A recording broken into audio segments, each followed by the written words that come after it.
¿Qué tanto sabes sobre la vida de las personas más influyentes de todos los tiempos? Aquellas mentes descarriadas que, con su desequilibrada forma de ver el entorno, lograron cambiar para bien o para mal la dirección de la humanidad.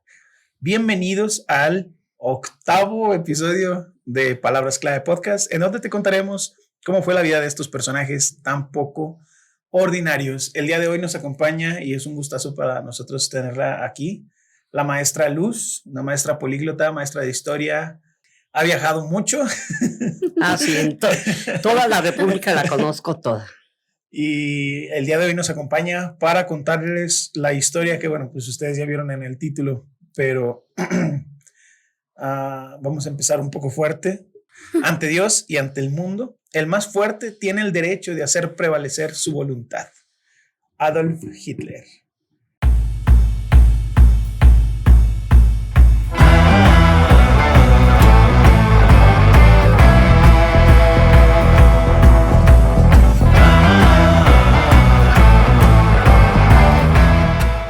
Unas personas lo catalogan como un genio, otras como psicópata, desde mi punto de vista.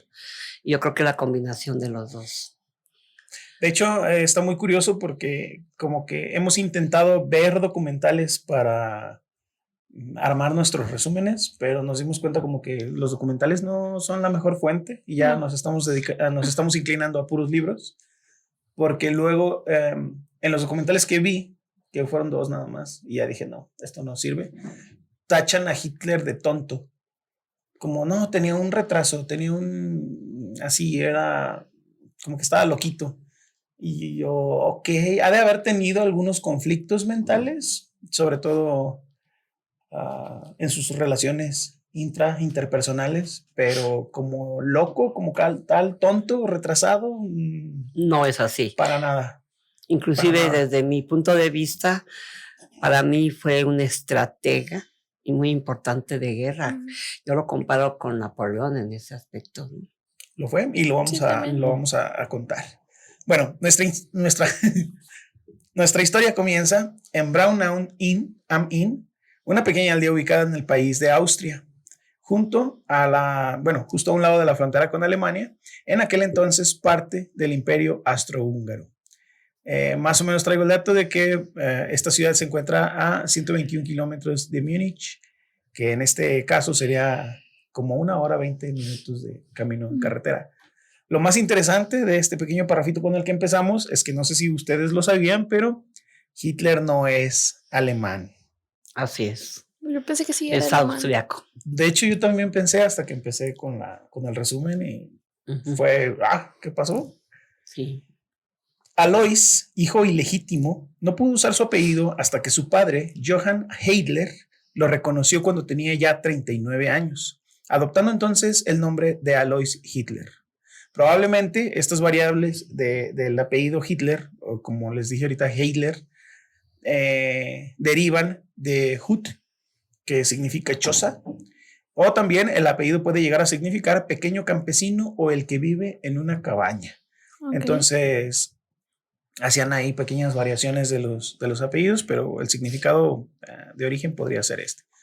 Alois Hitler debió obtener una dispensa papal para poder contraer matrimonio con la que sería su tercera esposa. La dispensa no era porque este sería su tercer matrimonio, sino porque su futura esposa era en realidad su prima, Carla Polz, con una diferencia de edades de 23 años. ¡Wow! Así es.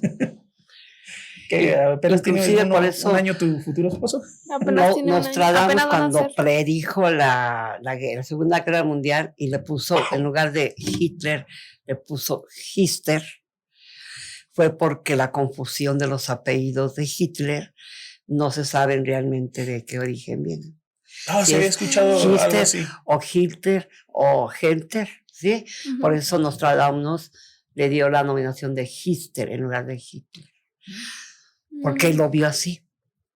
Pues sí, hubo mucha persecución para todos los familiares cercanos de Hitler, ¿no? O sea, yo he escuchado que muchos como de sus primos lejanos, segundos, terceros, se cambiaron los nombres para no... No, es más, después de la Segunda Guerra Mundial, el Estado propuso que la gente que se apellidara Hitler, aunque no fuera familiar, tenía el gozo o el derecho de quitárselo. Y todo el mundo se lo quitó. Ya nadie en Alemania se apellida Hitler. Órale, pues qué loco. Este matrimonio trajo al mundo 5 hijos, de los cuales solamente 2 llegaron a la edad adulta: Adolf y Paula Hitler. Al pequeño Adolf le conocían en su familia como Adi.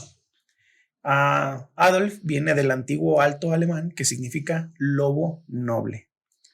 De ahí los nombres de algunas bases, que era la casa del lobo, ¿no? ¿Cómo era? La cueva del lobo. La cueva del lobo. Durante su niñez, el pequeño Adi fue azotado a menudo por su padre, por lo que una vez dijo, citando a Hitler: tomé la decisión de no llorar nunca más cuando mi padre me azotaba.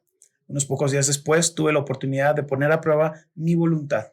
Mi madre, asustada, se escondió frente a la puerta. En cuanto a mí, conté silenciosamente los golpes de palo que azotaban mi trasero. Así es, él fue un hijo muy consentido por su mamá porque le dio mucha protección, ya que su padre era un hombre muy agresivo. No, y después de haber perdido a 3 bebés, pues tuvieron 5 y solamente 2 llegaron. 2 sobrevivieron. Me imagino que lo ha de haber sobreprotegido. Por supuesto, sí. De sobremanera. Así es. La relación de Adolf con su padre estaba fundamentalmente basada en la violencia. En cambio, su madre, al haber perdido ya 3 hijos y con el miedo de perder el cuarto, endiosó de manera sobrecompensadora al pequeño. Lamentablemente, esto hizo que el niño experimentara a su madre como una mujer débil y digna de desprecio, pero al mismo tiempo tendría esa sensación de impotencia al intentar protegerla de su padre. Entonces, imagínense la confusión que se está creando en la mente de Hitler a este nivel. Como de, me cae mal mi mamá porque no se puede defender, pero la amo porque es mi mamá y me gustaría... Y la compadezco, o sea, era muy ambivalente sus sentimientos hacia ella.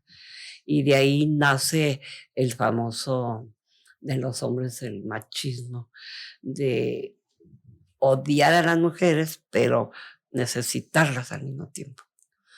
El machista en México viene desde la conquista, precisamente por ese sentimiento. Muy débil la mujer, pero sin poderse proteger. Entonces viene una ambivalencia de sentimientos hacia la mujer, lo que le pasó a Hitler. La quería, pero odiaba su forma de ser. Y para un niño, claro. A pesar de sufrir una vida de constantes mudanzas, el joven Hitler fue un buen estudiante de primaria, pero al llegar a su primer año de la secundaria fue reprobado por falta de deseos de trabajar, así que tuvo que repetir el curso. Esto no se repitió, ya que en su segundo intento conoció al profesor Leopold Porch, quien influyó notablemente en la mente del joven. Hitler consideraba que terminar sus estudios era una forma de rebeldía contra su padre, ya que él deseaba que su hijo siguiera los pasos como agente de aduanas. Entonces él decía, no estudies, hijo, vente a trabajar como tu padre. Y como trabajador. En cambio, los sueños del joven apuntaban en otra dirección, completamente diferente, ya que él quería volverse un pintor. Sin embargo, esta presión por parte del padre no duraría mucho, ya que falleció cuando Hitler tenía apenas 16 años. Y a pesar de lo que uno esperaría, este evento no tuvo ninguna influencia en las calificaciones del pequeño. De hecho, abandonó la escuela secundaria sin haberse titulado debido a una enfermedad pulmonar.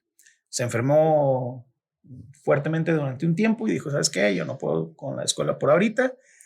Y ya no volvió. En su segundo intento, tuvo una calificación buena en la materia de dibujo, por lo que decidió abandonar la escuela convencido de que su futuro estaba en la pintura o de hecho en la arquitectura.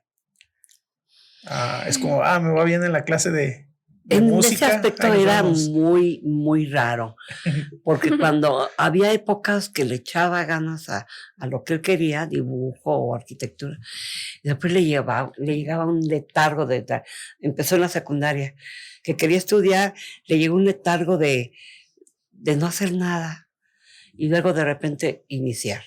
Igual le pasó con la pintura. Llegaba y un letargo de flojera, por no decirlo de otra palabra. Luego como que reaccionaba, despertaba y ya le volvía a echar ganas. Era muy ambivalente también. O a veces no hacía nada, o a veces hacía mucho. Sí, me acuerdo en los libros que hablan de varias situaciones. Varios puntos en los que decidió mejor no hacer nada. Y no se sabe qué pasó, qué hizo durante años. Los siguientes años, Hitler se mantuvo sin intenciones de buscar trabajo, dedicado a sus días a leer obras de historia y mitología alemana, para lo que a sus 16 años ya era un ferviente nacionalista y aborrecía la diversidad étnica del Imperio Austrohúngaro. A esta edad, a sus 17 años, viajó por primera vez a Viena, con la ayuda económica de su madre y de su familia, donde se quedó durante un par de meses.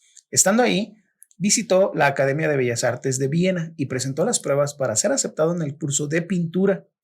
Lamentablemente fue rechazado por no tener talento suficiente. Al año siguiente volvió a tratar, pero los resultados fueron incluso peores. El rector de la academia le recomendó intentar en el campo de la arquitectura. Sin embargo, al no haber terminado el colegio, ya ven que se enfermó y se salió y ya dijo, no tenía, y luego vio que era bueno para las artes y dijo, ay, nos vemos, yo ya no vuelvo a esta escuela de perdedores. Entonces difícilmente iba a poder ser admitido en una escuela. En cuanto a documentos, no se tiene ningún documento. Si alguna vez Hitler se presentó para hacer el examen para intentar ingresar a arquitectura. Al ser rechazado de nuevo, entonces, Hitler vivió un tiempo con su madre, quien agonizaba por el cáncer de mama, lo cual eventualmente lo llevaría a su muerte el 21 de diciembre de 1907. Y aquí está muy interesante. Nos podemos hacer un par de preguntas que no puedes evitar que lleguen a tu mente. ¿Qué hubiera sido si hubiera sido aceptado en la academia? Pues yo creo que posiblemente hubiera sido muy buen arquitecto, muy buen dibujante y no se hubiera dedicado a la política. ¿Sí?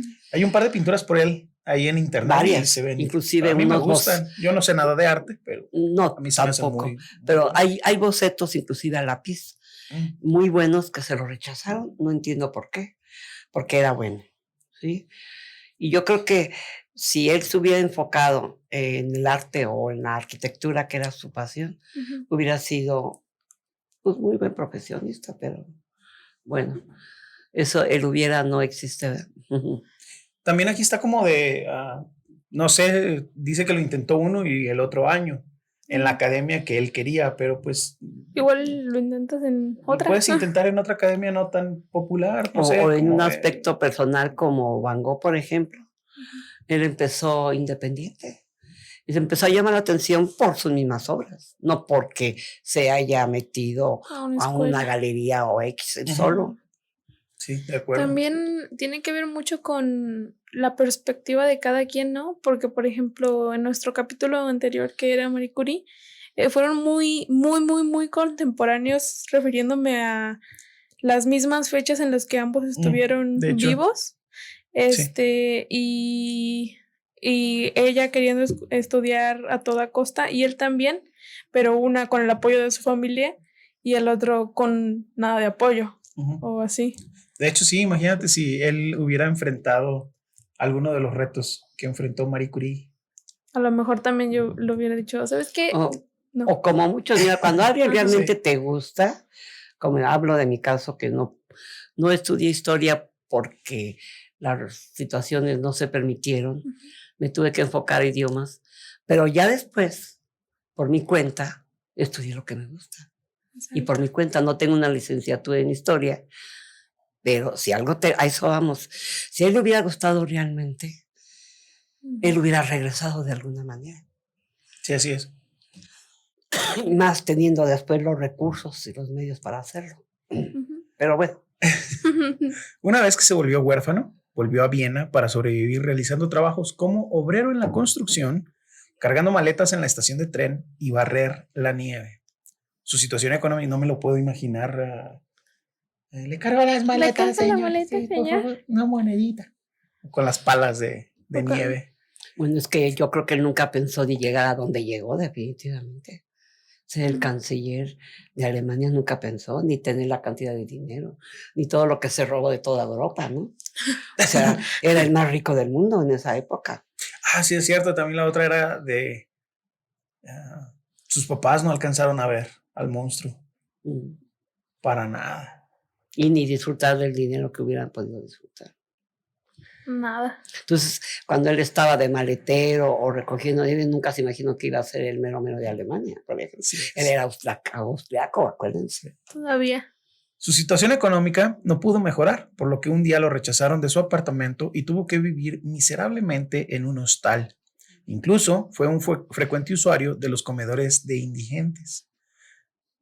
Es que es bien difícil imaginártelo con todo el poder que amasó y verlo pidiendo comida. Nunca te imaginaste en qué lugar empezó, ¿verdad? ¿Desde dónde? Eso está muy loco. Nunca te imaginas en lo que se puede convertir una persona. Exactamente, exactamente. Para 1910 logró estabilizar su situación económica pintando cuadros. Viviendo en una ciudad cosmopolita, esto no fue de todo complicado. A pesar de ello, citando a Hitler, dice: en este periodo tomó forma dentro de mí una imagen universal y una filosofía que se convirtió en la base de todos mis actos. O sea, aquí es donde me volví antisemita.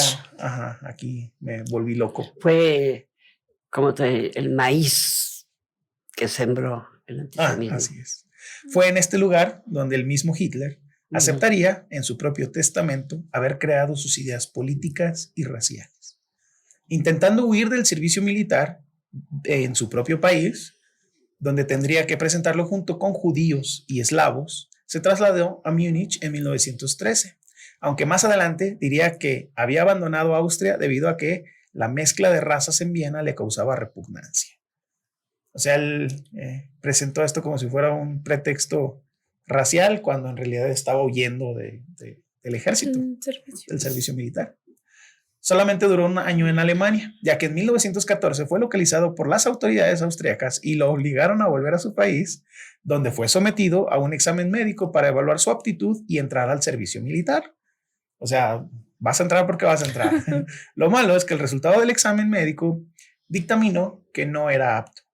Entonces aquí vemos algo muy interesante, ya que una semana después, el 28 de julio de 1914, el día que estalló la Primera Guerra Mundial, él mismo se presenta como voluntario al ejército alemán, donde fue asignado a un regimiento bávaro. Dice: no estoy avergonzado de decir que, arrastrado por mi entusiasmo, me arrodillé y agradecí al cielo desde lo profundo de mi corazón por haberme permitido vivir en este tiempo. ¿Quién dice eso en tiempos de guerra?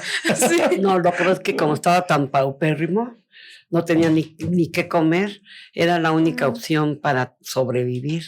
Entonces, bueno, me meto al ejército, no me voy directamente al frente, porque no estaba capacitado para las armas todavía. Entonces era como el gato, pues, veme y tráeme y lleva y torna, ¿sí? Y no estaba totalmente frente a la batalla, a la campaña, ¿cómo se llama? Al frente, pues. Ajá. De todas formas, aquí como que se medio contradice, ¿no? Porque se va huyendo, o tal vez huía de presentarlo con el ejército austriaco, y él veía a los alemanes como superiores y decía, aquí o en a lo Alemania, mejor porque le dijeron que no, ¿no? Bueno, por el rechazo, ¿no? También es que sale huyendo para no presentar su servicio, y luego le dicen, lo atrapamos y ¿sabes qué? Qué bueno que no querías, porque no sirve. Ni puedes. Y, ¿cómo que no sirvo? A ver. Sí, como que le tocaron su ego, ¿no? Decir, bueno, no tanto por la milicia que él quería estar, por dos razones: su ego y la situación paupérrima en que vivía. No pobre, paupérrima. Después de haber sido entrenado durante 3 meses, Hitler fue enviado a servir en Francia y Bélgica. Su primer cargo fue el de mensajero para la primera compañía del 16º Regimiento de Infantería Bávaro de Reserva. Además de participar en el frente de batalla y estar expuesto al fuego enemigo, estuvo en la batalla de Ypres, donde eliminaron a la mayoría de los elementos de su unidad en menos de 4 días. En términos numéricos, fueron de ser 3.500 soldados a solamente 600. Entre ellos, Don Hitler. Se lo hubieran llevado ahí de una vez. ¡Qué suerte! Sí, qué suerte. A lo largo del resumen van a ver la suerte que tuvo para escapar de estas... Sí. Es más, en esa situación se salvó en otra ocasión por un perro. Y de ahí le dio amor a los perros. Sí, hablan mucho sobre el cariño que le tenía a sus perros. A sus perros. Bueno, más adelante les voy a contar qué pasó con su último perro, pero pero sí hay mucho cariño con los perros. En octubre de 1916, en el norte de Francia, después de recuperarse de las heridas que sufrió en una pierna, fue ascendido al rango de cabo y regresó al frente de batalla. Hitler nunca ascendería más allá de este rango, debido a que se consideraba que no tenía dotes de mando. Mira, ¿qué lo diría? Como que también tuvo mucha mala suerte para que lo juzgaran, o tal vez en su momento no tenía las capacidades y era muy buen aprendiz. Lo que pasa es que él nunca se imaginó tener el poder que había tenido. Y en esa época, por toda la situación que vivió con sus padres, la muerte de su madre lo aniquiló porque se cree que es la única persona que amó en su vida. ¿Sí? Entonces se le muere su madre y lo aniquila. Entonces, en esa época estaba, como dicen, de capa caída. ¿Sí? No presentaba su verdadero yo, sino que lo aniquiló en cierta manera su modo viviendo desde su niñez. Hasta después ya recuperó su personalidad real. Aún así, en cuanto regresó, pronosticó el fracaso de Alemania en la guerra debido a que los judíos y los marxistas robaban a la nación y no presentaban el servicio militar. Fue condecorado 2 veces con la Cruz de Hierro de la primera y la segunda clase. Una de ellas la ganó por haber capturado él solo a 15 soldados enemigos. A pesar de ser un buen soldado e incluso ganarse estas condecoraciones, cosa que era muy extraña para soldados de tan baja graduación, Hitler era muy impopular entre sus compañeros debido a su obediencia absoluta hacia los superiores. En palabras de él mismo, respetar al superior, no contradecir a nadie, obedecer a ciegas. Y en palabras de sus compañeros, lo maldecíamos y lo encontrábamos intolerable. Él era el que decía, profe, ¿va a revisar la tarea? Ajá, este era el castroso del salón. Sí, después ya cuando él estuvo en el poder exigía lo mismo. Exactamente para sus subordinados. Pues claro, sí. Dictador sazo. Sí. Poco antes de terminar la Primera Guerra Mundial, el 13 de octubre de 1918, Hitler quedó parcialmente ciego debido a un ataque de gas venenoso por parte de los británicos. Otra vez. Para el 10 de noviembre se encontraba parcialmente recuperado. Cuando le informaron sobre la firma del armisticio y que la guerra se había perdido, Hitler se derrumbó y posteriormente escribió: todo se hizo negro de nuevo ante mis ojos. Al quitarse la venda de los ojos fue cuando descubrió que el objetivo de su vida era lograr la salvación de Alemania. Hay una contradicción ahí, él como iniciativa a las artes, que era la pintura, Austria con la música, y con todo lo que tiene Austria en cuanto al aspecto cultural, nunca valoró su país y se fue mejor a Alemania. Y luchó Cierto, quizás le pudo haber ido mejor ahí si lo intentaba en alguna academia de artes en Austria. A lo mejor el probarse que podía más, como que a lo mejor alguna vez lo rechazaron. Es que en Austria es la cuna del arte en Europa, ¿sí? Sobre todo de la música, la ópera, ballet, etcétera.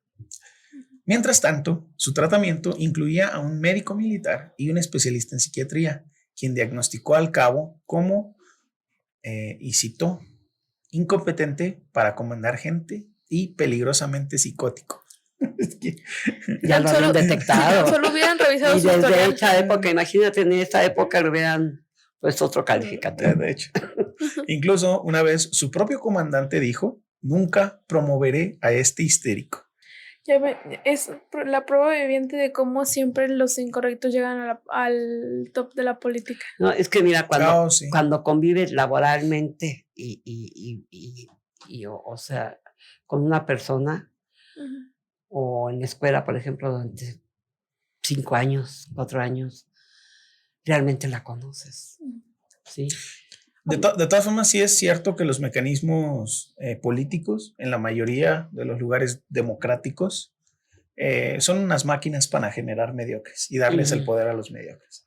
No necesariamente son los más capaces para gobernar ni para administrar, sino son los más capaces para hacer alianzas y traicionar y ir escalando en la maquinita. Ese es el talento. Y si acaso hablar en público, pero lo demás, lo que deberían de tener, no no. Ay, pues sí lo vimos con nuestro presidente anterior, ¿verdad? Pues lo vivimos todo el tiempo. Sí. Entonces, aquí, por ejemplo, en el caso de Hitler, no sé por qué no se quedó en Austria. Ahí hubiera encontrado un muy buen lugar como arquitecto o como dibujante, porque inclusive ahorita, actualmente Austria, arquitectónicamente hablando, sigue igual, parece un cuento de hadas. De ahí los hermanos Grimm hacían sus castillos de Austria, de las casas austriacas, de tan hermosa arquitectura que hay. Entonces, ya me dieron ganas de... Digo, ¿por qué no se quedó ahí? Así es. Aquí es donde entra el famoso Tratado de Versalles. Para quienes no conozcan nada sobre este tratado, es prácticamente, y lo estoy resumiendo mucho, sí. Es un acuerdo firmado por más de 50 países donde Alemania pagaría las reparaciones de los daños de la Primera Guerra Mundial, además de múltiples multas y algunas muy agresivas para el país y sus aliados. Y prácticamente se declaró que Alemania era culpable de los horrores de la Primera Guerra Mundial. Así de fácil. En el tratado, por ejemplo, y para entrar un poquito más en contexto, existían cláusulas donde el uso territorial, existían cláusulas sobre uso territorial militar. Por ejemplo, solamente podría tener Alemania 100,000 soldados, no más. No podría tener aviones ni submarinos. Tenían cláusulas morales donde se declaraba que los alemanes eran culpables, económicas, multas y laborales. El tratado se consideró por los alemanes como una humillación y tuvo mucho que ver con la creación de las ideas políticas de Hitler en un futuro cercano. El gobierno de Hitler violó abiertamente el Tratado de Versalles. Durante la negociación del documento surgieron controversias entre el afán pacificador de Woodrow Wilson, el presidente entonces de Estados Unidos, y el revanchismo del primer francés, Georges Clemenceau. La reconciliación nunca estuvo dentro de los objetivos de Reino Unido y Francia, porque desde mediados del siglo XIX, Alemania había rivalizado con estas dos potencias por la hegemonía de Europa y el control sobre los territorios coloniales en África y Asia. Es decir, era una pelea total. No era necesario que el Tratado de Versalles fuera tan agresivo contra Alemania, pero pues había ahí una pelea de poderes muy fuerte. El primer trabajo político de Hitler inició durante la primavera de 1919. Su misión fue identificar qué miembros de su unidad habían colaborado con el gobierno soviético, es decir, se convirtió en una especie de espía militar. Su desempeño llamó la atención de los superiores, por lo que pronto fue asignado al Departamento Político de Asuntos de Prensa del Ejército. Al mismo tiempo, participó como educador en el programa, imagínatelo dando clases, en el programa Pensamiento Nacional, donde su principal tarea era la de determinar y erradicar las ideas peligrosas como la democracia, el socialismo y el pacifismo. ¿Qué? El pacifismo es una idea peligrosa. Bueno, la democracia y el socialismo puede quien sí los considere, ¿no? Depende cómo pienses, pero el pacifismo... Me lo imagino dando clases como en el episodio de Los Simpson, en el que tienen, o de Family Guy, no me acuerdo, que tienen una tarjetita y que sale los colores de las pieles. De pasa, ay, no pasa. No, qué feo. Ustedes porque están tranquilos. No, peleense. Aquí no nos gusta la paz. Lo que pasa es que ahí yo no sabía que se había dedicado a la docencia hasta ahorita, pero me imagino que quería dentro de su trinchera, por decirlo de alguna manera, y a empezar a manifestar sus ideas con los niños, ¿no? Con los muchachos. Pues sí. Pues no dice si fueron niños. Es un lugar muy bueno para implantar ciertas doctrinas. Ajá, no dice si fueron niños realmente, yo creo que más bien eran como, soldados. O soldados de capacitación. Ajá, pero sí es cierto, o sea, sí estaba ya tratando de ahí. Pues con que desde su trinchera, decir, bueno, desde aquí voy a empezar a regar mis ideas. Y qué mejor que en un aula. Tienes tela de dónde cortar con los jóvenes. Sí, o sea, lo mismo. O sea, empezar a moldear mentes. Porque cuando nosotros empezamos a leer sobre el socialismo, fue precisamente en preparatoria, en los 70s. Nos empezaron a dar panfletos de Lenin, Stalin, de Mao Zedong, y empezamos a leer. ¿esto qué es? Ahí en los corredores de los pasillos, los mismos chavos nos empezaban a pasar los panfletos, tal y como. Nos empezamos a involucrar inconscientemente sobre el socialismo. Por eso después yo viví el problema estudiantil del 68. Wow. Bueno, eso es otro rollo. En junio de 1919, Hitler fue designado como Die Mann. Bueno, lo dije en inglés, pero es en alemán, no sé cómo se dice. El término alemán para un espía de la policía, del Comando de Inteligencia del Ejército. En septiembre se le ordenó investigar a un partido en especial, el Partido Obrero Alemán. Y aquí es donde empiezan, para los que conocen un poquito de la historia, aquí es donde empiezan a surgir estos nombres conocidos. En este partido, Hitler no pudo pasar desapercibido y llamó la atención del dirigente por un discurso que dio. Se volvió miembro del partido y rápidamente comenzó a tomar más y más protagonismo. Es decir, fíjense, fue asignado como para espiar al partido y terminó siendo parte de él y bueno, ya veremos más qué pasa. Es que sí, siempre nos dimos cuenta de Hitler. Si acaso alguien conocía de la vida, un poco de la infancia, de tal vez que fue dura, su etapa de pintor, pero ya después no te das cuenta realmente cómo entra todo esto a la política, cómo va escalando, las cosas que pasa hasta llegar a ser el... Sí, nomás lo ves como el dictador ya en el poder. Pues de hecho eso nos pasa con todos, ¿no? Como que, o sea, ves a un artista, por ejemplo, que no tiene nada que ver, pero lo ves ya famoso, ya popular, y dices, mira, qué chido estar ahí, pero no ves. Uno sabe por la que pasó, como Cantinflas, por ejemplo. Todo el trabajo. Era un hombre muy pobre que trabajó en una carpa y luego llegó a ser un gran artista. Y lo vemos solamente como el gran actor, comediante, pero no ves todo el sufrimiento y todo el detalle. En este punto hay otro término que me encantaría explicarles. Se les considera los criminales de noviembre. Este es el término con el que se conocía a los políticos alemanes que en noviembre de 1918 negociaron, aprobaron y firmaron el armisticio con el que se dio por finalizada la Primera Guerra Mundial. Se les considera traidores porque muchos alemanes pensaban que su ejército aún tenía el poder para ganar la guerra y que en realidad nunca habían perdido en el frente y por lo tanto rendirse era un acto de traición. Esto obviamente no era cierto, pero aún así se utilizó la idea para culpar a los socialistas, a los judíos y a los marxistas falsamente. Pues sí. Si algo falla le vas a echar la culpa de quien te cae mal. Claro. Alguien tiene que tener la culpa. Y no vamos a ser nosotros los políticos actuales. Hay que encontrar un enemigo común, culto. Aquí empiezan las señales de culto. En este punto, las cosas van a empezar a acelerarse un poquito. Para febrero de 1920, logró tomar el control de la propaganda del partido y el 24 de este mismo mes celebró su reunión más importante con casi 6,000 asistentes para hacerse notar. Envió 2 camiones repletos de simpatizantes del partido con esvásticas para repartir panfletos. Esta fue la primera vez que se vio esta táctica muy característica del futuro movimiento nazi. Eso de llevar camiones repletos de simpatizantes con tortas de jamón me suena. Me suena muy, muy familiar. Y con su jugo de Pumex, como era. Con su refresquito en bolsa.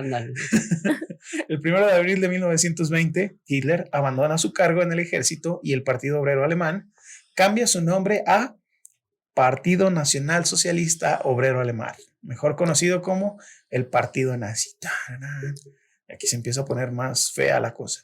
Además, organizó un grupo de veteranos del ejército cuya función principal inicialmente era la de mantener el orden en las reuniones del partido, expulsando a todo aquel que no estuviera de acuerdo con los ideales de los oradores. A este grupo se le llegó a conocer como los camisas pardas. La idea de los camisas pardas sí me da un poquito de miedo, como que... Sin embargo, poco tiempo después, la misión de este grupo cambió. Ahora tenían permitido atacar abiertamente a los opositores políticos del partido y a los judíos, lo cual eventualmente se volvería su principal función. Una vez, el mismo Hitler lideró una misión de los camisas pardas en contra de los federalistas bávaros, por la cual tuvo que cumplir una sentencia de 3 meses gracias a la paliza que le pusieron a sus contrincantes. El grupo de las camisas pardas llegó a ser llegó a ser más grande que el ejército alemán, con un total de hasta 4 millones de miembros. Wow. No, y además eran muy temidos por la sociedad, porque eran gente muy agresiva. Llegaba y no pedía ni permiso. Abría y sacaba gente, o robaban, o hacían, o tornaban. Y como no rindes cuentas a nadie. Era totalmente independiente. Vale. Qué miedo. Durante la primavera de este mismo año, Hitler optó como emblema la cruz gamada y el saludo del fascismo italiano del brazo en alto. Poco a poco, Hitler ganó popularidad como el gran orador, con discursos polémicos donde atacaba directamente el Tratado de Versalles, a los judíos y a los marxistas. Eventualmente se convertiría en el principal líder del partido, principal orador y propagandista, y también la principal fuente de ingresos. No le agradaba del todo al resto de los líderes del partido, por lo que mientras Hitler viajaba al norte de Alemania, un día sus compañeros planearon fusionar el partido con otros grupos políticos y así debilitar el papel de Hitler, e incluso se podría llegar a cuestionar su liderazgo y su conducta dictatorial. Al enterarse de este movimiento de traición, Hitler regresó de inmediato a Múnich y después de una disputa donde hubo demandas y comunicados públicos, Drexler, el actual presidente del partido, tuvo que renunciar dejando el cargo. Hitler se volvió el líder único e indiscutible del partido nazi. Aquí estoy omitiendo un montón de información, pero sí hubo una pelea ahí, tribunales, hubo ahí periodicazos, hubo ahí muchas notas. Total, Hitler, como el buen estratega que es, lo derrotó. Lo sacó del poder y él se volvió el líder del partido. Empezó espiando el partido. Ahora es el líder total. Completo. Ajá. Poco a poco, Hitler se volvió ese anhelo guardado en lo profundo del alma de los alemanes, ese héroe nacional que hacía falta para poder poner en alto el orgullo del país. El secreto de su personalidad reside en el hecho de que lo que yacía dormido en lo más profundo del alma del pueblo alemán ha cobrado vida en él. Y esto es lo que ha aparecido en Adolf Hitler, la viva reencarnación del anhelo de la nación. En enero de 1923, el gobierno alemán comenzó a retrasarse con los pagos de las multas al gobierno francés, por lo que Francia no se quedó de brazos cruzados y ocupó la región industrial de Ruhr, dando un duro golpe a la economía germana. El gobierno alemán llamó a su población a oponer resistencia de manera pacífica a la ocupación francesa.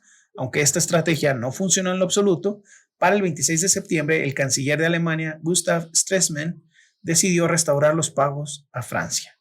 Gustav sabía que los nacionalistas y los comunistas estarían en contra de volver a pagar estas multas, por lo que ese mismo día declaró estado de emergencia. Al declarar un estado de emergencia, el comandante del ejército, Hans von Sick, se volvió la principal autoridad política de la República. El problema es que la región de Baviera no reconocía al comandante Hans como una figura de autoridad, por lo que ellos declararon su propio estado de emergencia y pusieron a su cargo su propia figura de autoridad, Gustav von Kahr. Es decir, poco a poco el país estaba destrozando por todos lados. De un lado te están ocupando los franceses, tú les dices, ok, ahí está, dejen mis tierras porque mi estrategia de paz, de sabotaje pacífico no funcionó, te voy a pagar las multas otra vez, pero entonces empiezan a hacer muchos bloqueos de carreteras. Ese fue un mal chiste. Es que aquí en San Luis están haciendo muchos bloqueos por todos lados, exigiendo un montón de cosas. Está muy raro, pero... Entonces el pueblo se empieza a levantar por todos lados, y se genera una especie de estado muy inestable. Para intentar mantener el control, el gobierno nacional ordenó capturar a varios líderes nacionalistas. Además, suprimió la publicación del periódico nazi. Hitler se dio cuenta que esta inestabilidad regional era una perfecta oportunidad para realizar su propia marcha sobre Roma. Esta fue la marcha que organizó Benito Mussolini, que lo llevó al poder. Una marcha ahí de conquista. Cuando el gobierno de Kahr se rehusó a discutir la situación con Hitler y sus aliados, Hitler pensó que estaba cerca de terminar el conflicto, o peor, que Baviera estaba a punto de declarar su independencia. Entonces se formuló un plan muy arriesgado. La noche del 8 de noviembre de 1923, Hitler y su grupo, los Camisas Pardas, irrumpieron una reunión pública liderada por Gustav von Kahr. En la reunión donde, bueno, este hombre estaba dando su informe ahí público, y en la reunión Hitler declaró sus intenciones de marchar hacia la capital y derrocar al gobierno nacional para poder tomar el poder. Es decir, vamos a hacer un golpe de estado y vamos a darle ya el gusto de los alemanes, ¿no? Lo que están pidiendo los alemanes. Gustav von Kahr le dijo a Hitler que lo ayudaría, pero estaba mintiendo. En cuanto pudo, abandonó el movimiento y regresó para hacerse otra vez con el poder en la región. Es decir, nada más lo engañó, le dijo, sí, yo te voy a ayudar, vamos a hacer tu marcha. Y en cuanto tuvo la oportunidad, se regresó y dijo, de aquí, jugando como el local, ya no me mueven de mi casa. Es que sí, como dijiste, ya estaban empezando a destruir a Alemania. O sea, después de la primera, ya estaba destruida. Comenzando todo este embrollo que comenzó Hitler, ya también estaba destruida porque todos estaban separados, había quienes pensaban como Hitler, había quienes no pensaban como Hitler, había quienes decían, si mejor nos quedamos neutrales. Y habían otros que estaban siendo invadidos por Francia. Entonces, pues sí era muy difícil. Por todos lados. Sí, había una inestabilidad total, una división, sí. Y aparte los neutrales que no sabían, esa era una población bastante importante, los neutrales no sabían para dónde dirigir. Pues casi siempre son una cantidad importante, son los que deciden al final. Al final. Hacia dónde se van a inclinar las cosas. Las cosas empezaban a complicarse para este movimiento. Todo empeoró cuando algunos de los líderes, entre ellos Ernst Röhm, se vieron rodeados, por lo que solicitaron la ayuda de Hitler y Ludendorff, uno de los más grandes aliados, quien fuese un gran comandante militar activo en la Primera Guerra Mundial. De hecho, fue él quien se dio cuenta de que Alemania no podría ganar en la Primera Guerra Mundial y tomó la decisión de retroceder. Hay todavía muchísimo más que contar de este viejo general. Ludendorff convenció a Hitler de que los soldados y la policía no dispararían contra ellos si iban a brindarle el apoyo que necesitaba Ernst Röhm. De hecho, le dijo, en cuanto me vean, yo como su viejo comandante, se van a unir a nuestro movimiento. O sea, él estaba muy en plan de gladiador. No pudo estar más equivocado y de hecho, de inmediato se inició un tiroteo donde perderían la vida 16 miembros del movimiento. Hitler saldría vivo solo con un hombro dislocado. Otra vez. Aquí ya llevamos 3. Pero ¿qué onda con este Ludendorff, no? Como de, ay, sí, me adoran, me van a querer y en cuanto lo ven. Este fue el que casi nos deja ya. Ay, no. Luego de esta derrota, Hitler consideró el suicidio. Otra vez, otra oportunidad para que la historia se hubiera librado de él. Y aunque pocos días después de los eventos fue arrestado y acusado de alta traición, mucho cuidado aquí porque se cree que estos recientes acontecimientos marcaron la finalización de la etapa de aprendizaje de Hitler y entonces comenzaría su verdadera entrada a la vida política de Alemania. Es decir, todo esto era como el ensayo. Muchos historiadores lo marcan así, como hasta este arresto, todo lo demás era una curva de aprendizaje. A partir de entonces empezaría a implementar ya estrategia. Primero tenía que conocer el campo al que se enfrentaba. Pues intentó un golpe de estado, o sea, y no le salió bien. ¿Quién sabe? Tal vez esto siempre fue en sus planes y también por eso fue a la Primera Guerra. Puede ser. Quería conocer el campo para la segunda. No creo, yo sí creo que estaba más improvisando, como de, a ver qué sigue. Su juicio llamó la atención de todo el mundo. Se le concedió tiempo casi ilimitado para hablar en su defensa. Contrario a lo que todos esperaban, Hitler asumió la responsabilidad del intento de golpe de Estado. Es decir, se está declarando de un cargo cuyo castigo es la sentencia, la pena de muerte. Pero negó que estaba cometiendo un crimen. Dice, solamente yo cargo la responsabilidad, pero no soy un criminal por esto. Si hoy me presento aquí como un revolucionario, es como un revolucionario en contra de la revolución. no existe la alta traición contra los traidores de 1918, refiriéndose a los criminales de noviembre. Así es. Al terminar el juicio, el 1 de abril de 1924, se le sentenció a 5 años de prisión, de los que no cumpliría ni siquiera uno, en la fortaleza de Landsberg. Aún así, los 9 meses que estuvo en prisión, Hitler no los pasó del todo mal, pues recibió un trato preferencial por parte de los guardias y pudo recibir cartas y visitas de sus admiradores. Wow. Toda una celebridad. Todo un México. De igual forma, este tiempo no pasó en vano, pues en una obra de 782 páginas titulada Mi lucha, detalló los pasos que el pueblo alemán debía seguir para convertirse en el amo del mundo. De hecho, es una de las referencias que utilizamos para este resumen. Es una revisión, las opiniones de un autor para Mi lucha. ¿Les interesa saber cuáles son los pasos para que el pueblo alemán se pueda convertir en el amo del mundo? Ahí les van. Paso 1, destruir Francia. O sea, me lo imagino como en una plática de coaching, diciéndole, les voy a dar la clave del éxito, les voy a dar la forma en la que Alemania sea el número 1.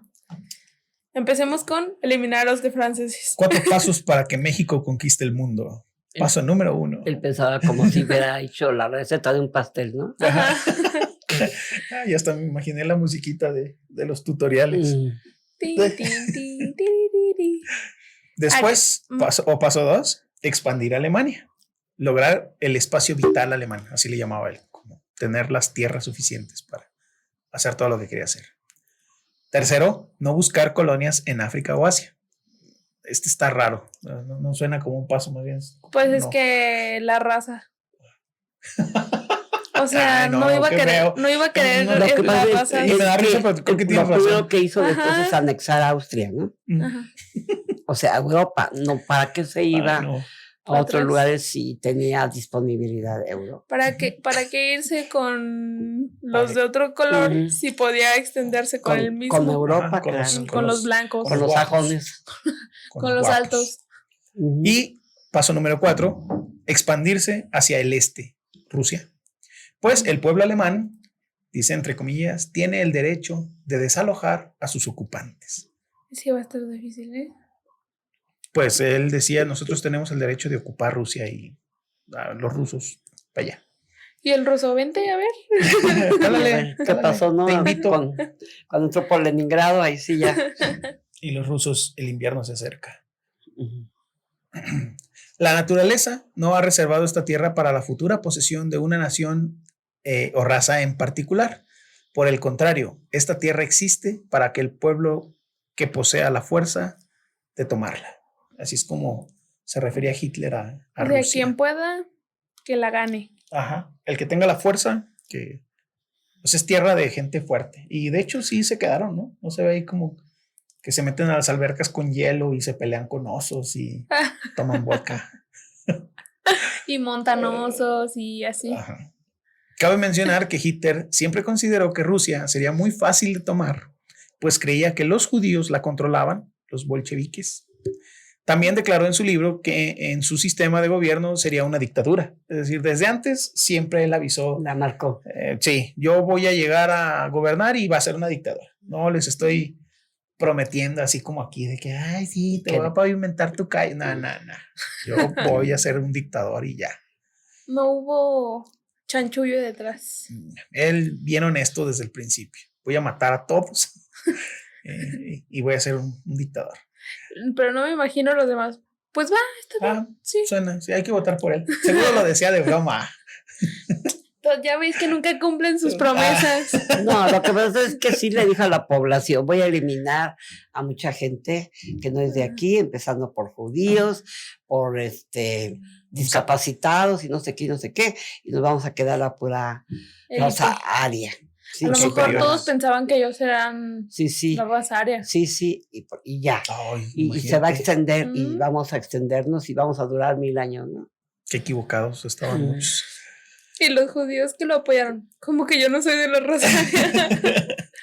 Sí, por eso muchos judíos, después de la eliminación de los judíos, se quedaron porque decían, yo soy alemán.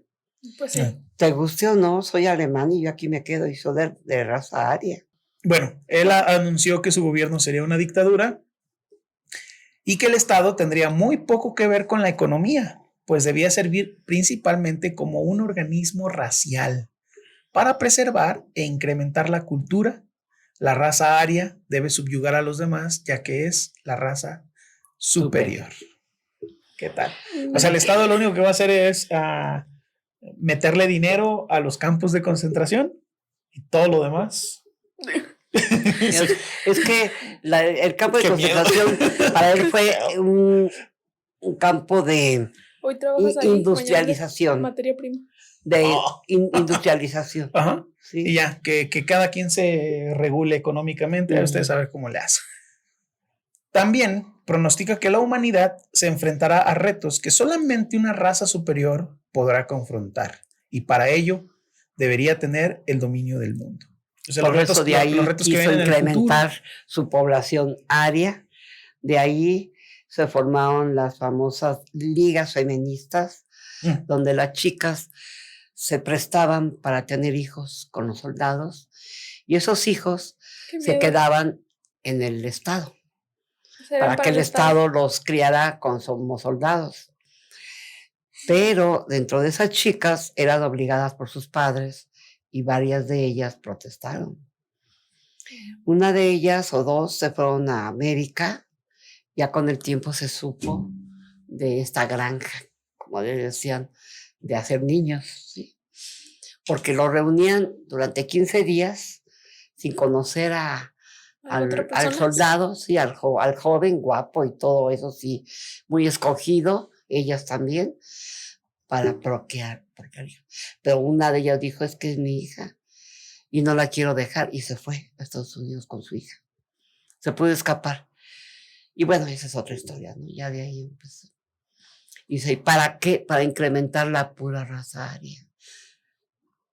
Pues todo esto fue lo que estaba planeando mientras estaba en prisión. Sí. O sea, no pasó el tiempo en vano. Ajá, sí estaba encerrado y él estaba ya echándose ahí sus chaquetas mentales, pensando en todas las maravillas que las iba a hacer famosas ligas feministas. con su gente blanca, ¿no?